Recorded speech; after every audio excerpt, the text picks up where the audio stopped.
The Jerónimos Monastery, a Hieronymites Monastery, is a monastery of the Order of Saint Jerome near the Tagus River in the parish of Belém, in the Lisbon Municipality, Portugal. The monastery is one of the most prominent examples of the Portuguese Late Gothic Manueline style of architecture in Lisbon. It was classified a UNESCO World Heritage Site, along with the nearby Tower of Belém, in 1983. History. The Jerónimos Monastery replaced the church formerly existing in the same place, which was dedicated to Santa Maria de Belém, and where the monks of the military religious Order of Christ provided assistance to seafarers in transit. The harbour of Praia de Restelo was an advantageous spot for mariners, with a safe anchorage and protection from the winds, sought after by ships entering the mouth of the Tagus.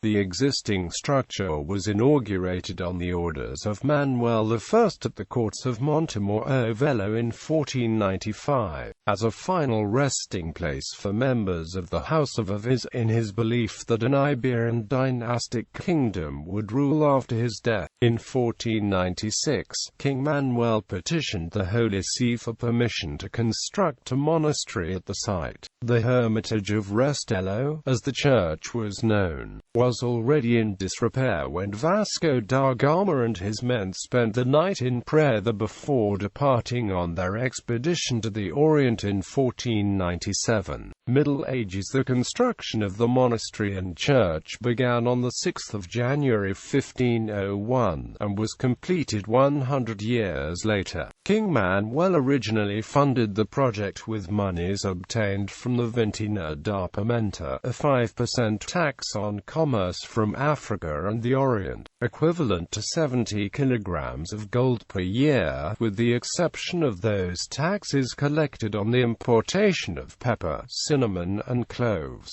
which went directly to the crown. With the influx of such riches, the architects were not limited to small-scale plans and resources already prescribed for the monastery of Batalha, including the Aviz Pantheon, were redirected to the project in Belém. Manuel I selected the religious order of Hieronymites monks to occupy the monastery, whose role it was to pray for the king's eternal soul and to provide spiritual assistance to navigators and sailors who departed from the port of Restelo to discover lands around the world. This the monks did for over 4 centuries until 1833, when the religious orders were dissolved and the monastery was abandoned. The monastery was designed in a manner that later became known as Manueline, a richly ornate architectural style with complex sculptural themes incorporating maritime elements and objects discovered during naval expeditions, carved in limestone. Diogo de Boitaca, the architect, pioneered this style in the Monastery of Jesus in Setúbal. Boitaca was responsible for drawing the plans and contracting work on the monastery, the sacristy, and the refectory. For its construction he used calcario de Leos, a gold-colored limestone quarried from Ajuda, the valley of Alcantara, Laveiras, Rio Seco and Tersna. Boitaca was succeeded by the Spaniard Juan de Castillo, who took charge of construction around 1517. Castillo gradually moved from the Manueline to the Spanish plateresque style, an ornamentation that included lavish decorations suggesting the decorative features of silverware. The construction came to a halt when King Manuel I died in 1521. Several sculptors left their mark on this building. Nicolau Chantrine added depth with his Renaissance themes, while the architect Diogo de Torralva resumed construction of the monastery in 1550, adding the main chapel, the choir, and completing the 2 stories of the monastery, using only Renaissance motifs. Diogo de Torralva's work was continued in 1571 by Jerome de Rouen, who added some classical elements. The construction stopped in 1580 with the union of Spain and Portugal, as the building of the Escorial in Spain was now draining away all the allocated funds. Kingdom. On 16 July 1604, Philip of Spain made the monastery a royal funerary monument, prohibiting anyone but the royal family and the Hieronymites monks from entering the building. A new portal was constructed in 1625, as well as the cloister door, the house of the doorkeepers, a staircase and a hall that was the entrance to the upper choir, designed by the royal architect Teodosio Frias and executed by the mason Diogo Vaz. In 1640, the prior Bento de Siqueira ordered construction of the monastery's library, where books owned by the Infante Luis and others linked to the religious order were deposited. With the restoration of Portuguese independence in 1640, the monastery regained much of its former importance, becoming the burial place for the royal pantheon. Within its walls, 4 of the 8 children of John IV of Portugal were entombed: the Infante Teodosio, the Infanta Joana, King Afonso VI, and Catarina de Bragança. In 1682, the body of Cardinal Enrique in the transept chapels was buried. On 29 September 1855, the body of King Afonso VI was transported to the royal pantheon of the House of Braganza in the monastery of São Vicente de Fora, along with his 3 brothers and sister. In 1663, the Brotherhood of the Senhor dos Passos occupied the old chapel of Santo Antonio, which was redecorated with a gold-tiled ceiling in 1669, while the staircase frescoes with the heraldry of Saint Jerome were completed in 1770. The retables were completed in 1709 and 1711. The valuable alfares were presented to the religious order, and the sacristy was redecorated in 1713. The painter Enrique Ferreira was commissioned in 1720 to paint the kings of Portugal. The regal series was placed in the Sala dos Reis. Enrique Ferreira was also commissioned to complete a series of nativity paintings. The monastery withstood the 1755 Lisbon earthquake without much damage. Only the balustrade and part of the high choir were ruined, but they were quickly repaired. On 28 December 1833, the Jerónimos Monastery was secularized by a state decree and its title transferred to the Real Casa Pia de Lisboa to serve as a parochial church for the new civil parish of Santa Maria de Belém. Many of the artworks and treasures were either transferred to the crown or lost during this period. It was vacant most of the time when its condition began to deteriorate. Restoration work began on the monastery after 1860, starting with the southern facade under supervision of the architect Rafael Silva e Castro, and in 1898 under Domingos Parente da Silva. Although the cloister cistern, internal clerical cells and the kitchen were demolished at this time, 3 reconstruction projects proposed by architect J. Coulson, including the introduction of revivalist neo-Manueline elements, failed to gain the required approval. In 1863, architect Valentim José Correa was hired by the ombudsman of the Casa Pia, Eugenio de Almeida, to reorganize the second story of the old dormitory and design the windows. He was subsequently replaced by Samuel Barrett, who constructed the towers in the extreme western end of the dormitories. Similarly and inexplicably, Barrett was replaced by the Italian scenery designers Rambois and Sinatti, who had worked on the design of the São Carlos Theatre, to continue the remodeling within the monastery in 1867. Between 1867 and 1868, they profoundly altered the annex and facade of the church, which then appeared as it does today. They demolished the gallery and hall of the kings, constructed the towers of the eastern dormitory, the rose window of the upper choir, and substituted the pyramid-shaped roof of the bell tower with the mitre-shaped design. The remodeling was delayed by the 1878 collapse of the central dormitory. After 1884, Raimundo Valladas began to contribute, initiating in 1886 the restoration of the cloister and the Sala de Capitulo, including construction of the vaulted ceiling. The tomb of Alexandre Herculano, designed by Eduardo Augusto da Silva, was placed in the Sala de Capitulo in 1888. To celebrate the 1898 fourth centenary of the arrival of Vasco da Gama in India, it was decided to restore the tomb of the explorer in 1894.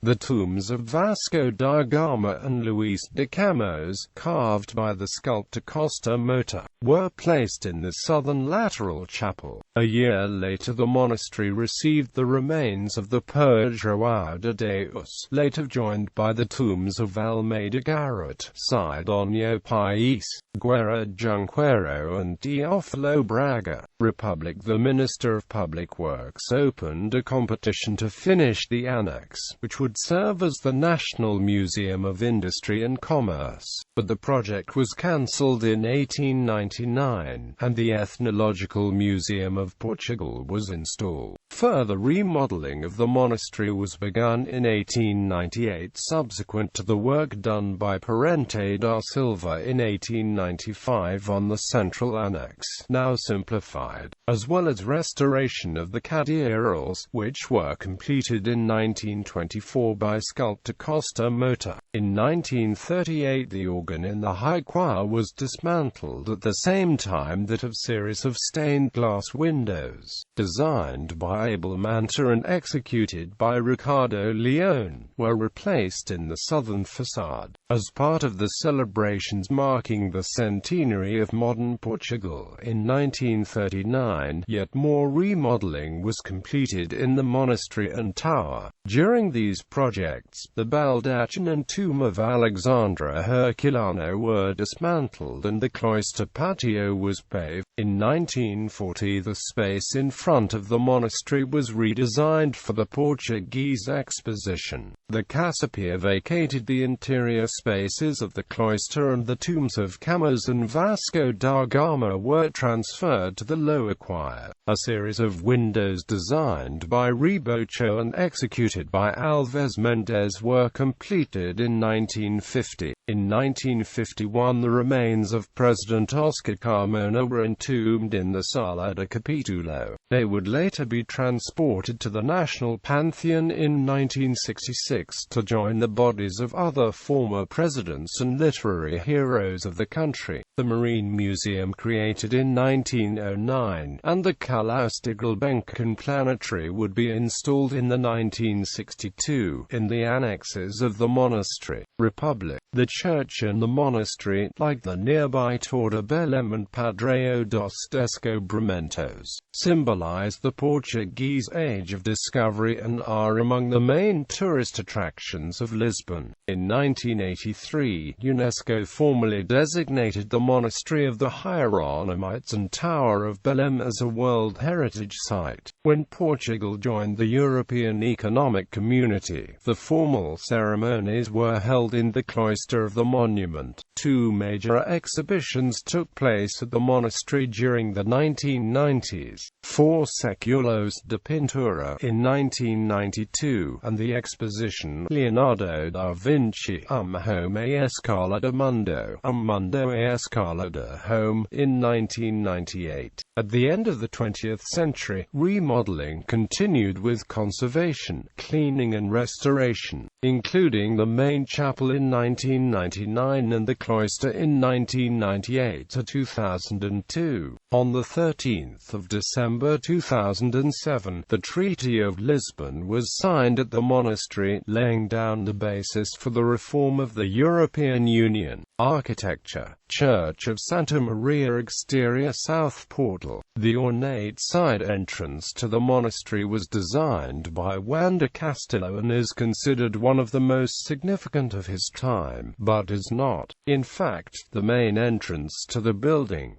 This shrine-like portal is large, 32 meters high and 12 meters wide, extending 2 stories. Its ornate features includes an abundance of gables and pinnacles, with many carved figures standing under a baldachin in carved niches. Around a statue of Henry the Navigator, standing on a pedestal between the 2 doors. The tympanum above the double door displays, in half-relief, 2 scenes from the life of Saint Jerome. On the left, the removal of the thorn from the lion's paw, and, on the right, the saint's experience in the desert. In the spandrel between these scenes is the coat of arms of King Manuel I, while the archive vault and tympanum are covered in Manueline symbols and elements. The Madonna is on a pedestal on top of the archive vault, surmounted by the Archangel Michael, while above the portal there is a cross of the Order of Christ. The portal is harmoniously flanked on each side by a large window with richly decorated moldings. Axial portal. Although of smaller dimensions than the southern doorway, this is the most important door to the Jerónimos because of its ornamentation and its position in front of the main altar. This western portal is a good example of the transition from the Gothic style to Renaissance. It was built by Nicolau Chanterin in 1517. This was probably his first commission in Portugal. It is now spanned by a vestibule, added in the 19th century, that forms a transition between the church and the ambulatory. In the tympanum there are scenes from the birth of Christ, from the left to right, the Annunciation, the Nativity, and the Epiphany. 2 angels hold the arms of Portugal, close to the archive vault. The displays on each side of the portal are filled with statues. Among them are statues of King Manuel I and Queen Maria of Aragon kneeling in a niche under a lavishly decorated baldachin, flanked by the patrons, St. Jerome and St. John the Baptist, respectively. The supporting corbels are decorated with little angels holding the coat of arms, and, at the side of the king, an armillary sphere and, at the side of the queen, 3 blooming twigs. Renaissance elements include angels in Roman garb, cherubs, the detail and realism of the kings, and the nude study of St. Jerome. Throughout the monastery there are representations of St. Jerome in paintings, sculptures and stained glass. There are 3 important examples. O Penitente no Deserto, located in the subchorus, near the tomb of Vasco da Gama, showing an emaciated saint in the desert, with a rock in his hand, while meditating in front of a crucifix. O Estudio Sonar Sua Sala, showing the saint seated at his workplace encircled by open books. O Duta da Igreja, located in the high choir, depicting a solemn St. Jerome standing in the red robes and hat of a cardinal. The saint is always accompanied by a lion and Bible. Interior. Diogo Boitac laid the foundations for this 3-aisled church with 5 bays under a single vault, a clearly marked but only slightly projecting transept and a raised choir. The whole church layout is composed of aisles and nave that are of equal height. Boitac built the walls of the church as far as the cornices and then started with the construction of the adjoining monastery. Juan de Castillo, a Spanish architect and sculptor, continued the construction in 1517.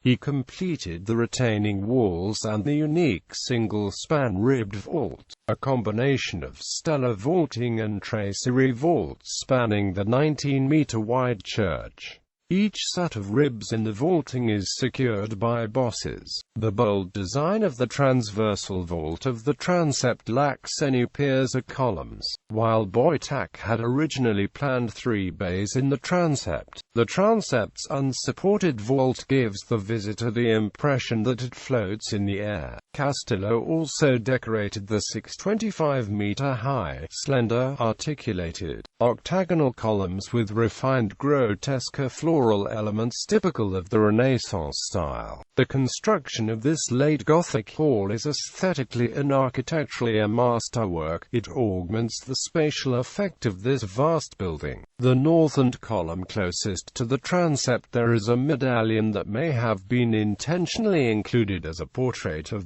Wanda. Castello. At the end of the side aisles and on both sides of the choir are altars dating from the 16th and the 17th centuries. They are decorated with carved wood and platted in golden and green pigment, and one of them supports the image of Saint Jerome in multicolored enameled terracotta. This chancel was ordered by Queen Catherine of Austria as the final resting place for the royal family. It is the work of Jerónimo da Ruao in the classical style.